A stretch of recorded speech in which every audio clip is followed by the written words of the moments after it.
I started out in local government. I actually did an internship at the North Central Texas Council of Governments while I was in grad school at the University of North Texas. Thankfully, I got hired on in Denison, and I've been there ever since. I have loved local government since I was little. My dad's a city manager, and so I grew up going to City Hall and council meetings and city events, and so I knew from a young age this is what I wanted to do. The knowledge network has been awesome for me because it's very easy for me to just shoot out a question, and I usually get an answer either from ICMA staff or from other managers who are going through the same thing or have gone through the same thing.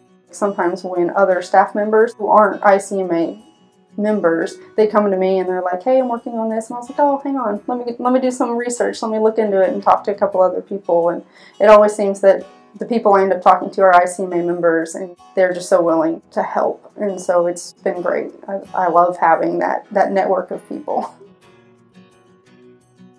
Don't worry about being the only woman in the room.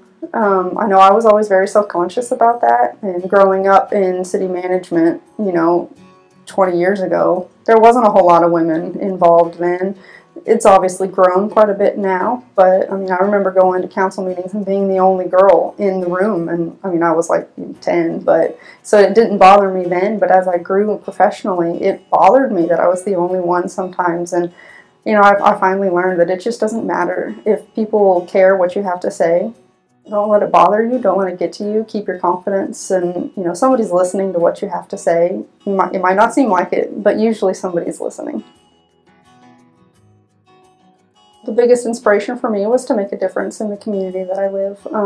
I grew up moving around, so when people ask me where I'm from, I don't really necessarily have roots somewhere, but I make my home wherever I am, and so I really like to make that difference in the community.